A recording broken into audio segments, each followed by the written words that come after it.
Друзья мои, всем привет!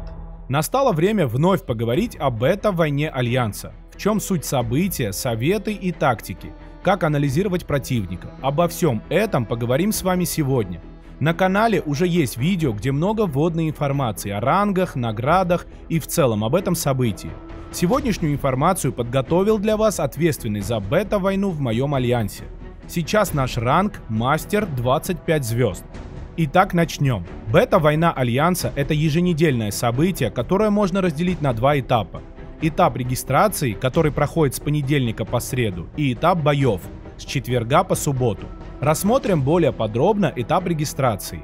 Задача Союза, а именно человека, который занимается этим событием, правильно заполнить 3 боевые линии. С каждой линией будут сражаться только первые 20 по силе игроков Союза, которые стоят на этой линии. То есть всего активных участников понадобится 60. Остальные зарегистрированные игроки будут числиться в резерве. Они также получат награды по итогу недели, но вот маленькие бонусы за победы в боях им недоступны. Так что для личной выгоды не пропускайте это событие, даже если вы попадаете в резерв, так как магазин бета-войны очень щедрый. Как лучше отправлять войска участникам, спросите вы. Рекомендую использовать самых сильных героев или же резонаторов и построение войск 60-15-25.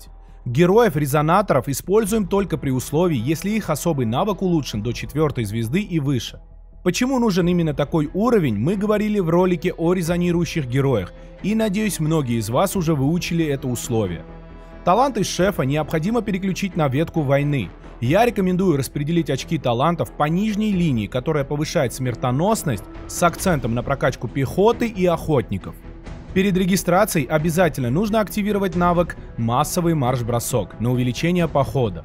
А вот активировать или нет бонусы на увеличение похода, урона, атаки, здоровья и защиты решайте сами, ведь это очень затратно. Многие игроки используют только бонус на лимит похода за 1600 биокапсул. Также рекомендую регистрацию проводить во время открытия ловушки в вашем союзе, для того, чтобы применить активные таланты и бонусы поселения сразу в 2 событиях, нанести больше урона советчику и зарегистрироваться на линии бета с высоким показателем силы. Теперь рассмотрим, как же распределять игроков по линиям. Тут вам стоит отталкиваться от сильных сторон своего союза. Имейте в виду цифры, которые я ниже буду приводить в пример, взяты из моего альянса, которые были актуальны для нас некоторое время назад. На основе этого мы комбинировали линии. Конечно, текущие показатели я вам не скажу, иначе мне больше не напишут ни одного ролика об бете. Допустим, в вашем союзе много игроков, имеющих почти полностью прокачанные аккаунты. В бета-войне показатели силы таких игроков от 4000 очков. Под много мы подразумеваем 8-10 сильных игроков. Также, допустим, в Альянсе есть 30 игроков с показателями силы от 3200 до 4000. В таком случае рекомендую вам использовать расстановку с 2 сильными линиями. Эти линии равны по силе или приблизительно равны друг другу. Третья линия будет слабой, ее займут остальные игроки Союза, которые по силе не входят в 2 предыдущие. Если сильных игроков в вашем союзе мало, то рекомендую собрать их всех на одной линии, а оставшиеся 2 линии сделать равными друг другу, со средними по силе игроками. Своей основной линией вы будете пробивать почти любую линию противника. В таком случае вам придется между боями уделить больше времени для анализа противника. И ваша задача заключается в том, чтобы вашей сильной линией ударить по сильной линии противника. Потому что если ваши сильные игроки попадут против слабого состава противника, то с большой вероятностью остальные 2 линии потерпят поражение, и вы проиграете бой. Всю регистрацию нужно окончить в полночь, со среды на четверг по серверному времени. Введите правила для своих союзников отправлять марши до среды. Тогда у вас будет целый день, чтобы правильно их распределить, дать указания кому-то сменить линию и убедиться, что ключевые игроки не забыли зарегистрироваться с использованием бафов. На этом часть регистрации, которая отнимает больше всего сил и времени у ответственного за бета-войну, окончена. В четверг начинается этап поединков. Он состоит из 5 сражений. Они проходят в четверг с 11 до 12 дня и с 11 до 12 ночи. В пятницу расписание повторяется, а в субботу проходит только один бой с 11 до 12 дня. Отмечу, что это время по UTC, то есть это время игры. В перерывах между боями можно проанализировать противника и поменять линии между собой местами. Самое сложное, что вызывает много вопросов – анализ противника. Перед первым боем есть возможность поменять линии местами, тут нет никакого анализа, только удача. После первого боя у вас появляется возможность увидеть состав линии противника.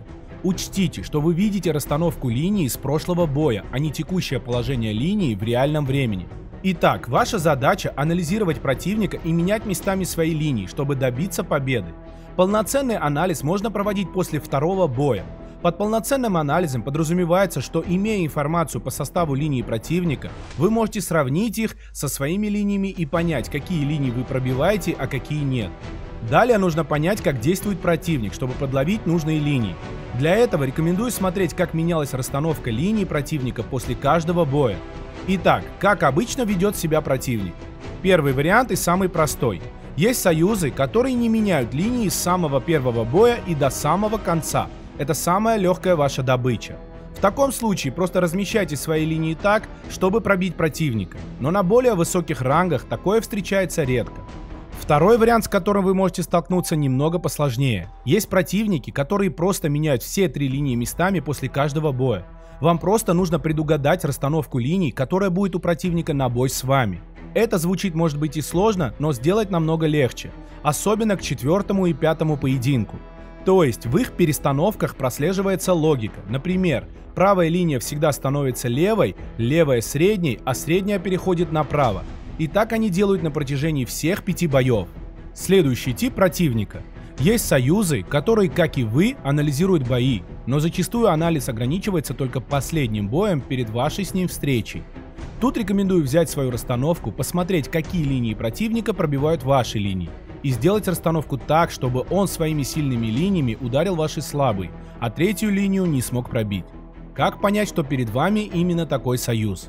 По истории изменения его расстановок будет ясно, что они остаются на местах, но меняют 2 линии между собой, не трогая 3-ю. Тех, кто проводит полный анализ, крайне мало, и противодействие им такое же – подставить свои слабые линии под его сильные. И последний, самый непредсказуемый противник – рандомный. Он может простоять 3 боя просто так, не меняя линии, все 3 боя проиграть и поменять расстановку.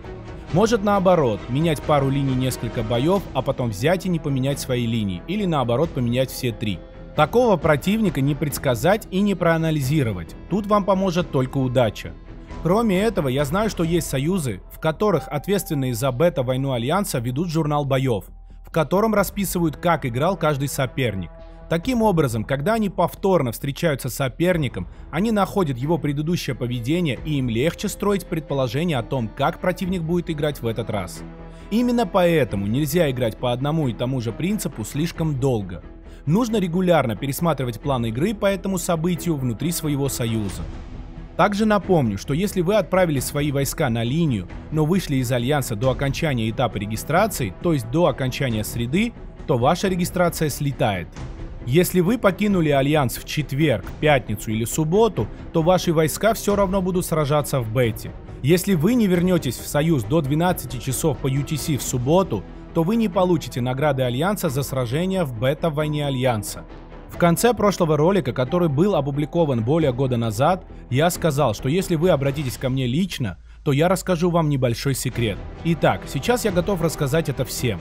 Конечно, теперь это уже не новость, но тогда мы просили всех игроков, которые при регистрации попали в резерв, перезайти, отправив одного солдата без героев. По нашим наблюдениям, эта фишка уже не работает. По крайней мере, на нашем ранге нам всегда попадаются плюс-минус одинаковые соперники, и мы их уже выучили. Но возможно, вам это поможет обойти соперников на вашем ранге. Ну вот и все, что я могу вам рассказать. Если после просмотра предыдущего и данного ролика у вас остались какие-либо вопросы, то вы всегда можете их задать в комментариях или же на нашем сервере в Discord, где многие игроки готовы помочь вам разобраться. Подписывайтесь на мой канал, ставьте лайки и пишите свое мнение. Берегите себя и не забывайте регистрироваться на бету. Всем пока!